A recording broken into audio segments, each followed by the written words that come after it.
Chaliye, once again, a very good morning to all of you. In our last class, we were discussing the topic related with agricultural sector. We have discussed some of the problems of Indian agriculture sector, and then we have started the topic reforms introduced in agricultural sector, right? Reforms में हमने सबसे पहले पढ़ा कि यहाँ पे intermediaries को abolish करने की कोशिश की गई, टेनांट को लैंड का ओनरशिप राइट देने की कोशिश की गई, so that we can motivate him to make improvements in the land. अगर कोई भी इम्प्रूवमेंट करना है तो ये जरूरी था कि उसके पास ओनरशिप राइट हो. अब उसी सीक्वेंस में नेक्स्ट देखिए जो प्रैक्टिस थी वो थी लैंड सीलिंग. एक पॉलिसी इंप्लीमेंट की गई. लैंड सीलिंग के अंदर क्या किया गया? Land ceiling refers to fixing the specific limit of land which could be owned by an individual. एक इंडिविजुअल के पास कितनी लैंड हो सकती है हाईएस्ट, उसकी लिमिट को स्पेसिफाई कर देना ही लैंड सीलिंग थी, राइट? उस स्पेसिफिक लिमिट से ज्यादा जितनी भी लैंड एक इंडिविजुअल के पास है वो सारी लैंड दे दी जाएगी गवर्नमेंट को. यानी लिमिट सेट कर दी. बियॉन्ड द लिमिट किसी के पास जो भी लैंड होगी वो लैंड उसको सरेंडर करनी पड़ेगी गवर्नमेंट को, और गवर्नमेंट क्या करेगी? उसको लैंडलेस कल्टीवेटर्स और फार्मर्स को अलॉट कर देगी. उसका अलॉटमेंट कर दिया जाएगा कुछ ऐसे लैंडलेस कल्टीवेटर्स और स्मॉल फार्मर्स को जो पुअर कंडीशन में थे because of absence of land. ये लैंड सीलिंग की प्रैक्टिस थी. इसका पर्पस अगर आपको पूछ लिया जाए तो आपको मेंशन करना है कि इसका पर्पस था to reduce the concentration of land ownership. जो ओनरशिप फ्यू हैंड्स में थी उसको डाइल्यूट करना और उस ओनरशिप को बाकी लोगों तक भी पहुंचाना. This was the main objective. And again it was used in order to promote equity in agriculture. Equity का जो ऑब्जेक्टिव था उस ऑब्जेक्टिव को अचीव करने के लिए भी ये हमने फॉलो किया. But land ceiling was also challenged by big landlords. ये भी सक्सेसफुल नहीं था. फार्मर्स ने डिले किया इसको इंप्लीमेंट करने के लिए, और just have a look what they did. The delay time was used by them to get the land registered in the name of close relatives, thereby escaping from the legislation. यानी government को surrender करने में उन्होंने time लगाया, और ये जो delay time था इस टाइम को यूज करके उन्होंने लैंड अपने ऐसे रिलेटिव्स जो कि लैंडलेस है उनके नाम पे लैंड को ट्रांसफर कर दिया. सिर्फ डॉक्यूमेंट्स पे लैंड उनके नाम पे ट्रांसफर हुई. अल्टीमेटली लैंड का ओनर वही इंडिविजुअल बना रहा जिसके पास एक्चुअली लैंड थी. क्या इससे मिलता जुलता कुछ डीमोनेटाइजेशन के टाइम में भी हुआ था? Can anyone explain? क्या ये जो डिले टाइम लिया गया ऐसा कुछ सिमिलर सा कुछ डीमोनेटाइजेशन जब इंडिया में इंप्लीमेंट किया गया तब आपने ऐसा कुछ देखा हो? यस, अगर आपने दिमाग लगाया होगा तो आपको याद आ रहा होगा कि उस टाइम भी डीमोनेटाइजेशन के टाइम भी क्या किया गया था? जो सरप्लस कैश था ऐसे लोगों के अकाउंट में ट्रांसफर किया गया था जिनके पास ज्यादा पैसा नहीं है, ताकि रिकॉर्ड्स मेंटेन प्रॉपर तरीके से हो पाए, राइट? तो वही सेम चीज यहाँ पे की गई. कंक्लूसिवली आपको ये याद रखना है, दो ही स्टेट ऐसे थे, केरला और वेस्ट बंगाल, जहाँ की गवर्नमेंट थोड़ी कमिटेड थी, जहाँ की गवर्नमेंट करप्ट नहीं थी. इस वजह से केरला और वेस्ट बंगाल में तो लैंड रिफॉर्म सक्सेसफुली इंप्लीमेंट हो पाए थे. बाकी के स्टेट्स में लैंड रिफॉर्म उतने सक्सेसफुल नहीं थे. ऑल्दो सक्सेसफुल थे बट उतने सक्सेसफुल नहीं थे जितना गवर्नमेंट ने सोचा था. आगे देखिए.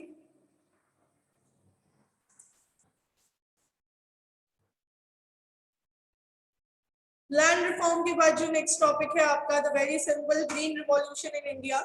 एक न्यू एग्रीकल्चरल पॉलिसी हमने अडॉप्ट की थी in the third 5 year plan. 1960s में स्टार्ट किया था, राइट? थर्ड 5 ईयर प्लान में हमने स्टार्ट किया था. ट्रेडिशनल प्रैक्टिसेस जो इंडिया में फॉलो की जा रही थी उनको रिप्लेस किया हमने मॉडर्न टेक्नोलॉजी से, और एम था एग्रीकल्चरल प्रोडक्शन और प्रोडक्टिविटी को इंक्रीज करना with the introduction of modern inputs like fertilizers, credit and marketing facilities. देखिए, इंडिपेंडेंस की टाइम ऑलमोस्ट 75% ऑफ पॉपुलेशन किस पे डिपेंड थी? एग्रीकल्चर पे. अब एग्रीकल्चर किस पे डिपेंड था? मॉनसून पे. जब मॉनसून प्रॉपर नहीं होता था तो फार्मर्स को बहुत सारे ट्रबल्स फेस आउट करने पड़ते थे क्योंकि मींस ऑफ इरिगेशन नहीं था. ऐसे में एग्रीकल्चरल प्रोडक्टिविटी काफी लो रही. प्लस हमारे यहाँ पे टेक्नोलॉजी भी आउटडेटेड थी और इंफ्रास्ट्रक्चर भी अवेलेबल नहीं था. इन सब प्रॉब्लम्स की वजह से एग्रीकल्चरल सेक्टर बैकवर्ड रहा. एज अ रिजल्ट हमने क्या किया? एग्रीकल्चरल साइंटिस्ट ने कुछ रिसर्च वर्क किया और उन्होंने फाइंड आउट किया कि स्टैग्नेशन को तोड़ने के लिए हम एक ग्रीन रिवॉल्यूशन ला सकते हैं. ग्रीन रिवॉल्यूशन बेसिकली एक ऐसी प्रैक्टिस थी जिसमें HYV सीड्स को, यानी कि हाई यील्डिंग वेराइटी सीड्स, जिनको मिरेकल सीड्स भी कहा गया, इनको यूज करके स्पेशली व्हीट और राइस के प्रोडक्शन को मैनीफोल्ड इंक्रीज किया गया। आपको ये हाईलाइट करना है, एक तो HYV सीड्स को मिरेकल सीड्स भी कहा गया, व्हीट और राइस के प्रोडक्शन को बेसिकली इसने इंक्रीज किया, और ये एक स्पेक्टेक्युलर एडवांसमेंट रहा in the field of agriculture, जो अभी तक याद किया जाता है, राइट। अब यहाँ पे doctor Norman E Borlaug American agricultural scientist है, इनको फादर ऑफ ग्रीन रिवॉल्यूशन कहा गया, जिनको नोबेल पीस प्राइज भी मिला था इन द ईयर 1970। किसके लिए? HYV सीड्स के बारे में रिसर्च करने के लिए। इंडिया में अगर हम बात करें कि इंडिया में कौन फाउंडर रहा, तो इंडिया में MS Swaminathan was the founder of green revolution. उन्होंने ये पता लगाया कि यस, इंडियन लैंड पे भी हम ग्रीन रिवॉल्यूशन को इम्प्लीमेंट कर सकते हैं, and by using HYV seeds we can increase the production and productivity level of agriculture. तो ये आपको याद रखना है ग्रीन रिवॉल्यूशन के बारे में। लॉन्ग क्वेश्चन बनता है basically, what is the green revolution, इसके क्या बेनिफिट्स थी, क्या रिक्वायरमेंट्स थी, तो वो सारी चीजें हम अभी आगे डिस्कस करने वाले हैं। Just have a look. Green revolution कब आया? बेसिकली थर्ड 5 ईयर प्लान में, बट अगर मैं खरीफ सीजन की बात करूं 1966 में सबसे पहले HYV प्रोग्राम को प्लानिंग शुरू हो गई थी थर्ड 5 ईयर प्लान में, बट 1966 में ये प्रोग्राम ज्यादा सक्सेसफुल हुआ, that too because of 3 basic things. Number 1 HYV seeds, number 2 adequate irrigation facilities, and number 3 chemical fertilizers, pesticides and insecticides। इन तीनों की मदद से ही ग्रीन रिवॉल्यूशन सक्सेसफुल हुआ। Now just have a look. HYV seed main reason था agricultural revolution का। इनको न्यू वंडर सीड्स या मिरेकल सीड्स भी कहा गया, क्योंकि ये वो सीड्स थे जिन्होंने प्रोडक्शन को काफी इनक्रेडिबल हाइट्स तक इंक्रीज किया। Now just have a look. These seeds can be used in those places where adequate facilities for drainage and water supply are available। जहां वाटर सप्लाई और ड्रेनेज फैसिलिटी थी, केवल वहीं पे इन सीड्स को use किया जा सकता था। Again, the second thing, as compared to other ordinary seeds, these seeds need heavy doses of chemical fertilizers to get the largest possible production। बाकी सीड्स के कंपैरेटिवली इनको पानी भी ज्यादा चाहिए था और केमिकल फर्टिलाइजर्स भी ज्यादा चाहिए थे। तो again you have to highlight this part. ये 3 मार्क में आ सकता है आपके, छोटा सा question. So to derive benefits from HYV seeds, Indian farmers need to have 2 basic things. Number 1, adequate irrigation facilities, and number 2, proper financial resources। पैसा भी proper चाहिए था और इरिगेशन फैसिलिटीज भी चाहिए थी, so as to successfully implement the green revolution। आगे देखिए नेक्स्ट पार्ट की अगर हम बात करें तो आपको बता रहे हैं इंडियन इकोनॉमी में ग्रीन रिवॉल्यूशन 2 फेजेस में सक्सेसफुल हुआ। पहला एक्सपेरिमेंटल फेज चल रहा था, जहां पे सिर्फ अफ्लुएंट स्टेट्स, जैसा कि अभी राहुल ने आपके साथ शेयर किया, राइट, सिर्फ अफ्लुएंट स्टेट्स में ही HYV सीड्स को यूज किया गया। एक एक्सपेरिमेंटल बेसिस पे हम ये चेक कर रहे थे whether it will be successful और नॉट। तो देखिए first phase starting from mid 90s to mid 70s, जहां HYV सीड्स को पंजाब, आंध्र प्रदेश, तमिलनाडु जैसे कुछ स्टेट्स तक लिमिटेड रखा, और बेसिकली वीट ग्रोइंग रीजन्स पे इसका सक्सेस हमें दिखा। सेकेंड फेज में हमने रिमेनिंग पूरी कंट्री में इसको स्प्रेड आउट कर दिया, और इससे और भी बहुत सारी क्रॉप्स हम ग्रो कर पाए।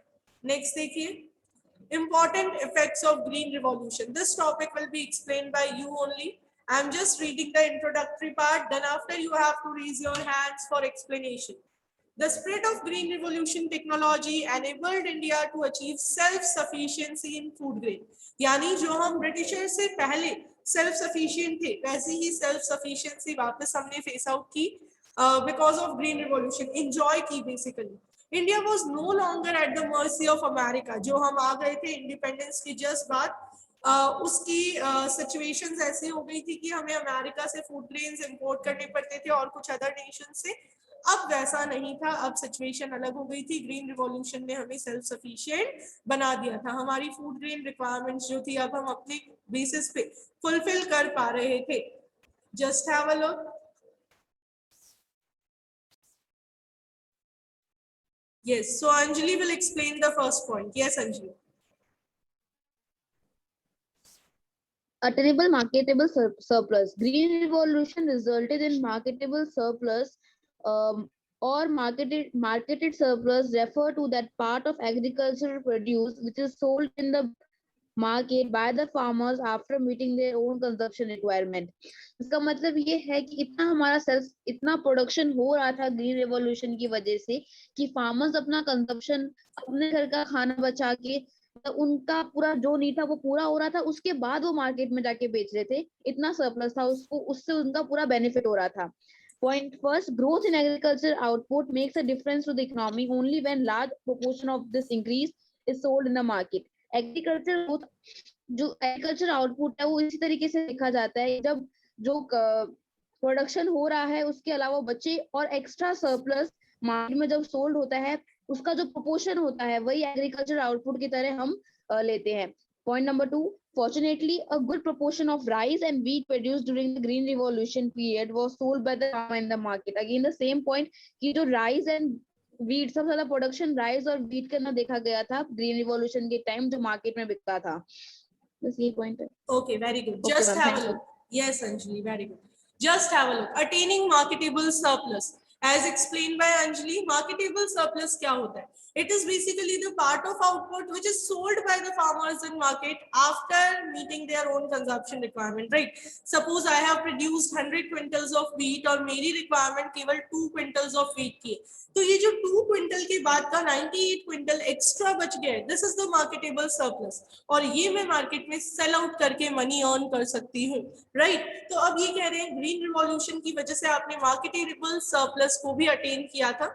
अब इसका सब पॉइंट नंबर 1 आपको बता रहा है, एग्रीकल्चरल आउटपुट की ग्रोथ होगी, ये इकोनॉमी के लिए बेनिफिशियल तभी होगा जब इसका ग्रेटर प्रोपोर्शन मार्केट में सेल आउट किया जाए.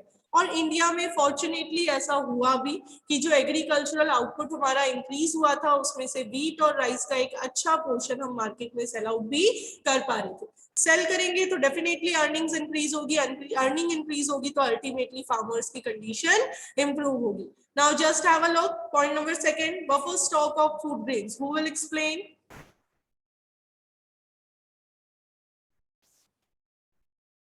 Okay, Rahul will explain. Yes, Rahul. Ma'am, I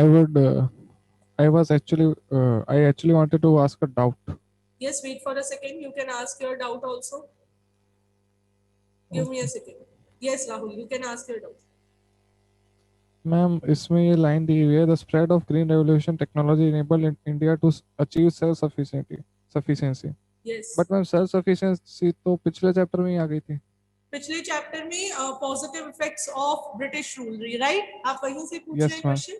yes बेटा, वो सेल्फ सफिशिएंसी आ गई थी, बट इन 1960s हमने ड्रॉट को फेस आउट किया था और हमारी कंडीशन थोड़ी सी वर्स्ट हो गई थी. ठीक है, वो शॉर्टर स्पैन के लिए थी कि हमने सेल्फ सफिशिएंसी का टारगेट अचीव किया, बट देन आफ्टर इंडिपेंडेंस के बाद जब हमारी प्लानिंग शुरू हुई तो फर्स्ट प्लान के बाद हमारी सिचुएशन थोड़ी सी खराब हो गई इन एग्रीकल्चरल सेक्टर. तो वो जो सिचुएशन वर्स्ट हुई उसी के बाद में हमें क्या करना पड़ा, ग्रीन रिवॉल्यूशन को इम्प्लीमेंट करके ये अगेन वापस जो रिपीट हुआ सेल्फ सफिशिएंसी का अटेनमेंट, उसकी बात कर रहे हैं. एक बार 1960s में हमारी सिचुएशन खराब हुई थी जब फूड ग्रेन की सेल्फ सफिशिएंसी खत्म हो गई थी. हमें अमेरिका से और दूसरे नेशन से फूड ग्रेन्स इंपोर्ट करने की जरूरत वहां पे पड़ रही थी. Is it okay? Yes, ma'am. Okay, alright. Yes, now who will explain the next point? Raghav will explain. Yes, Raghav. Buffer stock of food grains में है कि इतना ज़्यादा मतलब हमारे पास इतना फूड ग्रेन्स मतलब इतने sufficient amount of food grains आ गए थे कि हमारे पास अगर आगे कभी फूड शॉर्टेज होती है तो उसके लिए हमारे पास एक स्टॉक पड़ा था. बिल्कुल, एक्चुअली उस टाइम पे इतना प्रोडक्शन हो चुका था कि गवर्नमेंट ने उसको बफर स्टॉक में मेंटेन करना शुरू कर दिया कि अब कभी in future food grain shortage होगी तो हम क्या कर पाएंगे, उसको वहां से यूटिलाइज कर पाएंगे. Okay, very good. Next one, just have a look. Benefit to low income group. यहाँ इकोनॉमिक्स से थोड़ा सा रिलेशन आया है, माइक्रो इकोनॉमिक्स से. This point, in this point ये कह रहे हैं लो इनकम ग्रुप वालों को भी काफी फायदा हुआ ग्रीन रिवॉल्यूशन की वजह से. क्यों? क्योंकि फूड ग्रेन प्रोडक्शन बढ़ा. जब फूड ग्रेन प्रोडक्शन बढ़ा तो मार्केट सप्लाई बढ़ी, और जैसे ही मार्केट में सप्लाई बढ़ती है प्राइसेस डिक्रीज होने लगती है।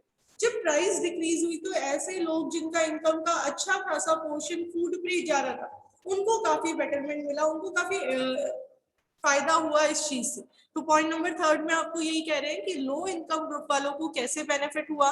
जब ग्रीन रिवॉल्यूशन हुआ इकोनॉमी में फूड ग्रेन सप्लाई बढ़ी, फूड ग्रेन सप्लाई बढ़ने की वजह से मार्केट प्राइसेस रिड्यूस हुए और मार्केट प्राइस रिड्यूस होने का अल्टीमेट बेनिफिट उन फार्मर्स को मिला या उन स्मॉल इंडिविजुअल्स को मिला जिनका इनकम का अच्छा पोर्शन फूड ग्रेन कंजम्पशन पे ही जा रहा था, उनकी कुछ अमाउंट सेविंग स्टार्ट हो गई। Just have a look on next one. Risk involve under green revolution. अब अगर फायदे हैं तो नुकसान भी है, रिस्क भी है। तो just have a look. While the nation had immensely benefited from green revolution, the technology involved was not free from risk. ये कह रहे हैं जो टेक्नोलॉजी थी उसमें कुछ रिस्क भी थे। जिन चीजों का बेनिफिट है उनके नुकसान तो है ही। तो just have a look, green revolution में क्या रिस्क थे? Number 1 risk of paste attack. ये जो HIV क्रॉप्स थी इन पे पेस्ट अटैक बहुत जल्दी हो सकता था, तो इसके लिए हमने पेस्टिसाइड्स को यूज करना शुरू किया, राइट। जो भी प्रॉब्लम्स थे उनके सॉल्यूशन जरूर निकाले गए। तो जस्ट हैव अ लुक, क्या लिखा हुआ है? The HIV crops were more prone to attack by pest, कीड़े लग जाते थे उनमें। So there was a risk that farmers who adopted this technology could lose everything in a pest attack. अगर एक्चुअली क्रॉप पेस्ट से खराब हो गई तो सारी क्रॉप्स ही चली जाएगी, कुछ भी नहीं बचेगा। However, अब आपको यहाँ पे इस पॉजिटिविटी को जरूर अंडरलाइन कर लेना है। This risk was considerably reduced by services rendered by the research institutes established by government. Government ने कुछ रिसर्च इंस्टीट्यूट्स एस्टैब्लिश की, उनको ये टास्क दिया कि भाई ये जो पेस्ट अटैक वाला फियर है इससे बचने के लिए हमारे लिए कुछ पेस्टिसाइड्स बना दीजिए। तो ये जो रिस्क है इसको भी हमने ओवरकम जरूर किया, बट यहाँ पे हम रिस्क की बात कर रहे हैं, हमें पढ़ना तो पड़ेगा कि रिस्क क्या क्या थे। Next, risk of increase in income inequalities. Income inequalities बढ़ने के रिस्क भी ज्यादा थे। क्यों? क्योंकि ग्रीन रिवॉल्यूशन की सक्सेस के लिए आपको पैसे की जरूरत पड़ेगी। क्यों पड़ेगी? क्योंकि केमिकल फर्टिलाइजर्स, इंसेक्टिसाइड्स और पेस्टिसाइड्स खरीदने, राइट। तो यहाँ पे एक रिस्क था कि स्मॉल फार्मर्स सफर करेंगे और केवल बिग फार्मर्स ग्रो कर पाएंगे। Just have a look what is written over here. There was a risk that costly inputs required under green revolution will increase the disparities, यानी कि differences between the small and big farmers, since only the big farmers could afford the required inputs. ये कह रहे हैं जो inputs green revolution के लिए चाहिए थे वो केवल बड़े फार्मर्स ही अफोर्ड कर सकते थे। तो ये फियर था कि स्मॉल फार्मर्स वापस एडवर्सली सफर करेंगे। बट आपको ये कंक्लूसिव पार्ट पे ज्यादा फोकस करना है, क्वेश्चंस यहाँ से बनते हैं। However, due to the favorable steps taken by government, these fears did not come true. ये दोनों ही fears सही नहीं निकले, ना तो इनकम की disparities बढ़ी, ना ही पेस्ट अटैक की वजह से लॉस हुआ। क्यों? क्या लिखा हुआ है देखिए। The government provided loans at a low rate of interest to small farmers so that they could also have access to the needed inputs. Government ने लोन्स दिए प्लस रिसर्च इंस्टीट्यूट्स ने पेस्टिसाइड्स भी बनाए। ये आप ऐड कर लीजिएगा sentence form में। आगे देखिए, since the small farmers could obtain the required inputs, the output on small farms equaled the output of on large farms in the course of time.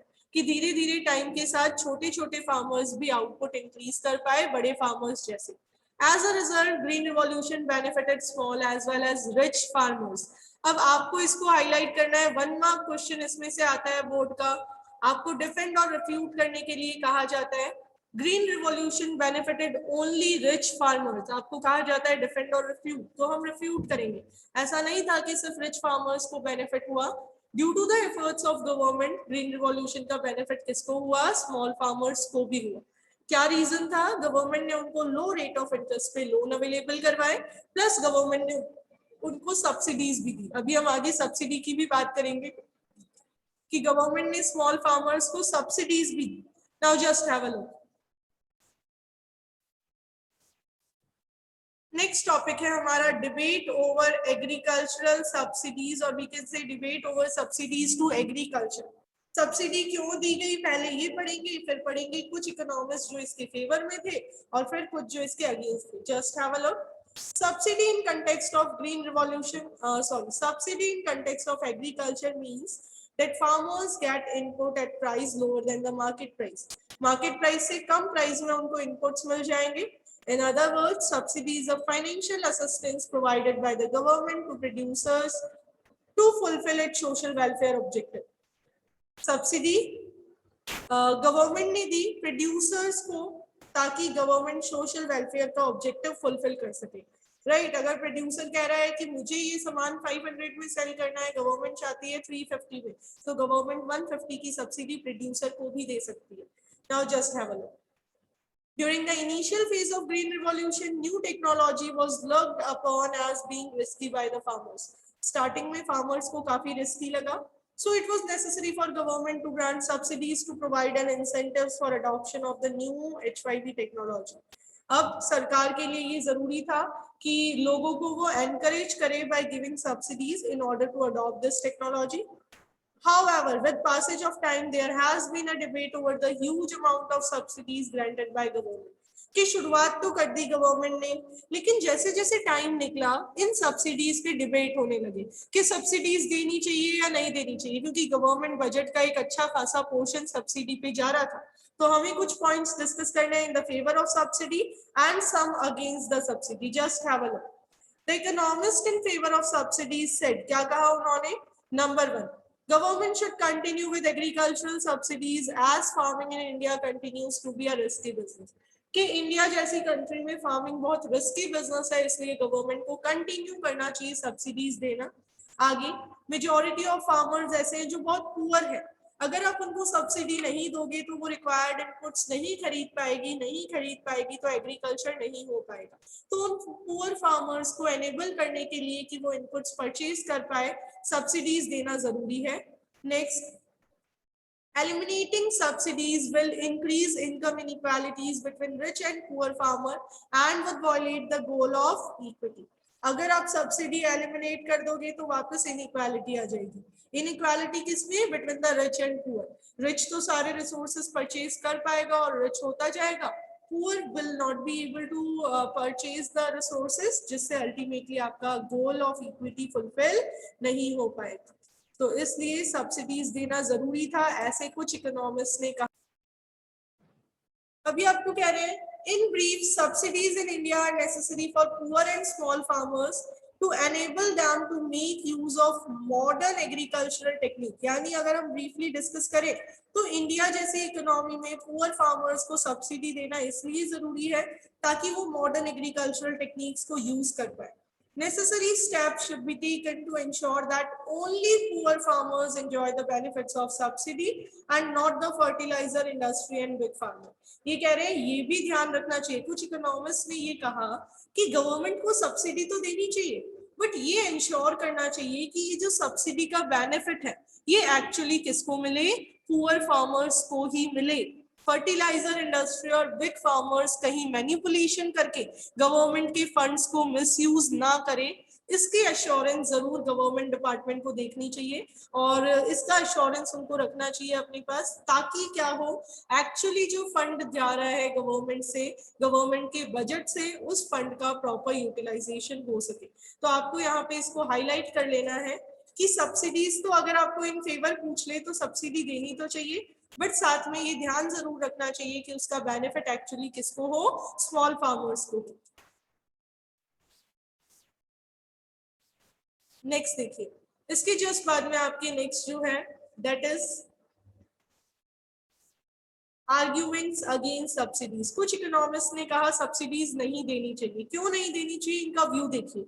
सबसे पहले इन्होंने कहा subsidies were granted by the government to provide an incentives for adoption of HYV seeds. Right. So after the wide acceptance of this technology, subsidy should be phased out as their purpose has been served. यानी इन economist ने ये कहा कि भाई अब subsidies को remove किया जा सकता है, क्योंकि सब्सिडी को हमने क्यों इनिशिएट किया था? For the adoption of HYV technology.